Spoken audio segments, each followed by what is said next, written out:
తెలంగాణ శాసనసభ సమావేశాల్లో ప్రభుత్వానికి బీఆర్ఎస్ చుక్కలు చూపించింది. బడ్జెట్ సమావేశాల్లో భాగంగా పలు ప్రజా సమస్యలపై బీఆర్ఎస్ వర్కింగ్ ప్రెసిడెంట్ కేటీఆర్ ప్రభుత్వాన్ని చెడుగుడు ఆడుకున్నారు.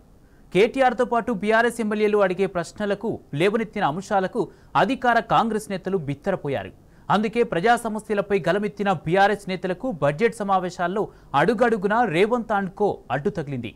కేటీఆర్ మాట్లాడుతుంటే కాంగ్రెస్ మంత్రులు ఎమ్మెల్యేలు పలుసార్లు అడ్డు తగిలారు. అయినప్పటికీ ఈ సమావేశాల్లో అధికార కాంగ్రెస్ పై బీఆర్ఎస్ పైచేయి సాధించింది. చూపెట్టారు సాలరీస్ పెన్షన్స్. అందులో ఏం చెప్తున్నారు? సాలరీస్ పెన్షన్స్ సబ్సిడీలు ఇంట్రెస్ట్లు అన్నీ పోగా 300 కోట్ల రెవెన్యూ సర్ప్లస్ ఉందని బడ్జెట్లో చెప్తారు. కానీ ఇక్కడికి వచ్చి మాత్రం మాటల్లో స్పీచ్లో ఏం చెప్తారు అధ్యక్ష? జీతాల కోసం అప్పులు తెచ్చే దౌర్భాగ్య పరిస్థితిలో ఉంది రాష్ట్రం అని చెప్పడం సభను తప్పుదో పట్టించడమా కాదా దయచేసి చెప్పాలని చెప్పి కూడా నేను కోరుతా ఉన్నా అధ్యక్ష. వారి రిప్లైలో చెప్పండి అధ్యక్ష. ఇంకొక మాట అధ్యక్ష, నేను మొన్నే చెప్పాను, రిప్లైలో చెప్పండి సార్, మాకు అభ్యంతరం లేదు. I'm not saying anything wrong sir, I'm saying everything in parliamentary way. దయచేసి మీరు రిప్లైలో మొత్తం చెప్పండి అధ్యక్ష. మేము ఇంకొక మాట చెప్పాలి అధ్యక్ష. మొన్ననే హరీష్ రావు కేటీఆర్ గారు 1 మినిట్ ఒకటే నిమిషం, నేనే అధ్యక్ష, వారు రెవెన్యూ రిసీప్ట్స్ రెవెన్యూ ఎక్స్పెండిచర్ గురించి మాట్లాడుతూ మా సమయం అంతా అద్భుతంగా రెవెన్యూ సర్ప్లస్తోనే ఉంది, ఎటువంటి ఇబ్బంది లేదని చెప్తా ఉన్నారు. కరెక్టే, రెవెన్యూ రిసీప్ట్స్ కూడా అద్భుతంగా ఉన్నాయి. జీతాలన్నీ ఆ రెవెన్యూ ఎక్స్పెండిచర్లోనే ఉంటాయి. మరి అద్భుతంగా రెవెన్యూ రిసీప్ట్స్ ఉన్నప్పుడు 2021 నుంచి 2023-24 వరకు మొదటి తారీఖుని ఇవ్వాల్సినటువంటి జీతాలని మీరు 15వ తారీఖు 20వ తారీఖు దాకా ఎందుకు పెండింగ్ పెట్టుకుంటూ వచ్చారు? ఎటు డైవర్ట్ చేశారు? ఏం చేశారు? ఇవన్నీ వాస్తవాలే కదా అధ్యక్ష. Speaker sir, yes sir, I agree with deputy chief minister. Receipts బాగున్నాయి. మేము చెప్పిన మాట ఏం చెప్పాం సార్? కరోనా అనేది ఒకటి విశ్వమానవాళి ఎవరు ఎన్నడూ ఎదుర్కొని ఉపద్రవం ఒకటి మనందరం కూడా ఎదుర్కొన్నాము. ఆ కరోనా సమయం మేము తెచ్చాము, కరోనా మేము తేలేస్తాము అధ్యక్ష. దాని తర్వాత సార్ బ్రదర్ వినండి, ఒక నిమిషం వినండి దయచేసి. వారిని కోరేది అధ్యక్ష, నేను సబ్జెక్ట్ మాట్లాడుతున్నాను బ్రదర్, విమర్శ చేయడం లేదు అధ్యక్ష. 2019 చివరిలో కరోనా వచ్చింది అధ్యక్ష, 19 డిసెంబర్లో వచ్చింది. అందుకే కోవిడ్-19 అంటారు దాన్ని, ఎందుకంటే 19 చివరిలో వచ్చింది. 2020 మార్చిలో ఇండియాలోకి వచ్చింది. మొదటి కేసు హైదరాబాద్లో 2020 మార్చి 2 నాడు వచ్చింది. అప్పటి నుంచి అధ్యక్ష 2 సంవత్సరాలు ఆర్థికంగా అతలాకుతలమైపోయిన పరిస్థితి. అందుకే అధ్యక్ష మీరు చూస్తే లెక్కల్లో అప్పటిదాకా జీతాలు చక్కగానే వచ్చినాయి కదా అధ్యక్ష. ఆ తర్వాతనే కదా కొంత ఏమనుకున్నాం, ఎక్కడ డైవర్ట్ చేశారో అన్నారు డిప్యూటీ సీఎం. ఎస్, ఎక్కడ డైవర్ట్ చేశాం అధ్యక్ష? మేమేమనుకున్నాం?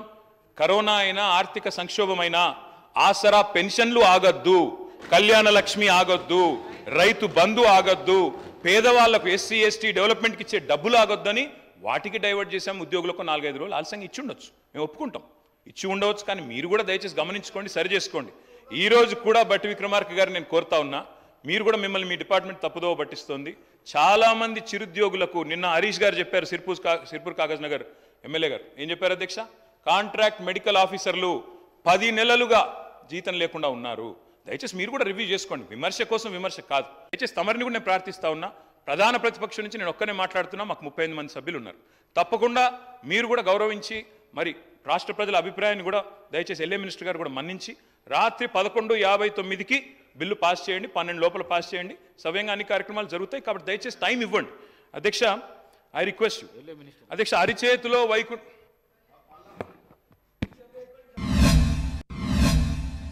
కానీ ఈరోజు నేను కోరుతా ఉన్నాను, మీరు కూడా సమయం కేటాయింపు చేయండి అధ్యక్ష. కానీ పదే ఇవ్వలేదు ఇవ్వకుండా మాకు ప్రజలు బుద్ధి చెప్పేటప్పుడు చెప్తారు. కొద్దిగా ఓపికతో మంత్రులు ఇట్లా డిస్టర్బ్ చేస్తే అధ్యక్ష ఓపికతో ఉండమంటున్నారు. ఓపిక ఉండాల్సింది మంత్రులకు, ట్రెజరీ బెంచెస్కి, మాకు కాదు అధ్యక్ష. ప్రజల తరపున అడగడమే మా ధర్మం. 100 రోజుల్లో చేస్తామని హామీలు ఎవరు ఇవ్వమన్నారు? 100 రోజుల గడువు ఎవరు పెట్టమన్నారు? మేము అడిగినామా, ప్రజలు అడిగినరా? మీరిచ్చిన సోషియో ఎకనామిక్ అవుట్లుక్ ప్రకారమే 100% తెలంగాణలో ఈరోజు బక్క చిన్న సన్నకారు రైతులే ఉన్నారు. అందుకే చిన్న పెద్ద అనే తేడా లేకుండా ముందు వ్యవసాయ రంగం మొత్తం గాడిన పడాలన్న ఉద్దేశంతో ఒక నిర్ణయం తీసుకున్నాం. దరఖాస్తులు speaker sir I need at least another 1 hour please. ఎందుకంటే అధ్యక్ష దీనికంటే ముఖ్యమైన సబ్జెక్ట్ రాష్ట్రం లేదు. మీరు గవర్నర్ దగ్గర పోదాం, మళ్ళీ వచ్చినట్టు నడపండి sir. We will cooperate sir. KTR గారు స్పీకర్ సార్, ఇప్పటికీ ముగ్గురు మినిస్టర్లు ఇంటర్వ్యూ అయ్యారు సార్. డిప్యూటీ సీఎం గారు, సీతక్క గారు, అదేవిధంగా ఎల్ఏ మినిస్టర్ గారు. నేను వారిని కోరుతా ఉన్నా అధ్యక్ష, మాకు అన్ఇంటరప్టెడ్గా మాకు ఇవ్వండి, తొందరగా కంక్లూడ్ చేస్తాం. మధ్యలో మళ్ళీ వారు రిజాయిండర్లు రిపార్టీలు ఇవ్వాల్సిన అవసరం లేదు. అధ్యక్ష వారు అన్నారు అధ్యక్ష మీరు చేయండి, సజెషన్లు ఇవ్వండి. ఎస్ సార్, ఇస్తాం సార్. పంజాబ్ను తలదన్నే విధంగా తెలంగాణ దేశానికి ధాన్యం అమ్మే స్థితి తీసుకొచ్చిన మాట, ధాన్య గుమ్మిగా తెలంగాణను తీర్చిదిద్దిన మాట వాస్తవమా కాదా గౌరవ ఉప ముఖ్యమంత్రి గారు సభ ద్వారా ప్రజలకు చెప్పాలి. మేము 1022 గురుకులాలు పెట్టి పేద పిల్లల్ని డాక్టర్లు, ఇంజనీర్లుగా చేసినాం. కానీ ఈరోజు చూస్తూ ఉన్నాం ఆ పేద బిడ్డలకి గురుకులాల్లో మీరు భోజనం కూడా సరిగా పెట్టడం లేదు. అధ్యక్ష మాకు మెసేజ్లు వస్తూ ఉన్నాయి సార్. దయచేసి ఇది నేను ప్రభుత్వం దృష్టికి తీసుకొని వస్తూ ఉన్నా. మేము అంబేద్కర్ ఓవర్సీస్ స్కాలర్షిప్ పేరిట సార్ అధ్యక్ష దళిత సమాజం నుంచి, దళిత కుటుంబాల గురించి, దళితుల జీవితాల గురించి మాట్లాడుతున్న గౌరవ సభ్యులు. స్పీకర్ సార్, ఇది కొత్త సాంప్రదాయం సార్. ఇది మంత్రులు రిప్లై ఇవ్వట్లేదు, మెంబర్స్ ఇస్తున్నారు, గౌరవ విప్లు ఇస్తున్నారు. ఇది కొత్త సాంప్రదాయం మోపోయింది. అధ్యక్ష నేను ఒకటే కోరుతున్నాను, వారికి ఇంత ఆవేశం అవసరం లేదు అధ్యక్ష. మైక్ ఇవ్వండి, తప్పకుండా వారు మాట్లాడాలంటే సావధానంగా మాట్లాడమనండి. మేము మాట్లాడుతున్నప్పుడు అంతరాయం చేసి మళ్ళీ మీరేమో టైం అయిపోయింది అంటారు. ఇది కరెక్ట్ కాదు అధ్యక్ష. గత ½ an hourగా అటు విప్ గారు, మంత్రులే డిస్టర్బ్ చేశారు. అంటే ఒక ఆయన సమాధానం చెప్పిండు, ఆర్టిఫిషియల్ ఇంటెలిజెన్స్లో కేటీఆర్ గారు 100% ఆర్టిఫిషియల్, 0 ఇంటెలిజెన్స్ అని చెప్పిండ్రు అధ్యక్ష. ఆర్టిఫిషియల్ ఇంటెలిజెన్స్ అన్నారు. సరే, ఎవరి ఇంటెలిజెన్స్ ఏంటో ప్రజలు తెలుస్తారు, మాకేం బాధ లేదు.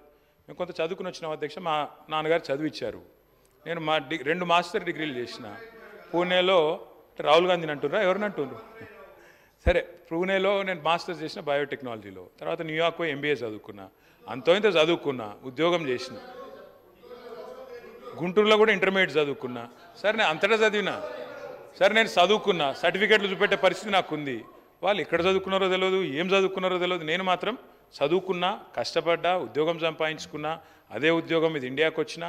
మరి నాకు ఇంటెలిజెన్స్ ఉందా లేదా అంటే నేను పోటీ పరీక్షలు రాసిన, జీవితంలో ఇంటర్వ్యూలు అటెండ్ అయినా. మరి ముఖ్యమంత్రి గారి గతం ఏందో నాకు తెలియదు, రకరకాలుగా చెప్తుంటారు కానీ నాకు గతం తెలియదు. నేను అనేది ఒకటే అధ్యక్ష, ఎవరి ఇంటెలిజెన్స్ ఏందో, వారు ఇప్పుడు ఏం మాట్లాడినరో, నేనేం మాట్లాడినరో మీరు కూడా విన్నారు. నేను వారిని ఏం అనను సార్. ఎందుకు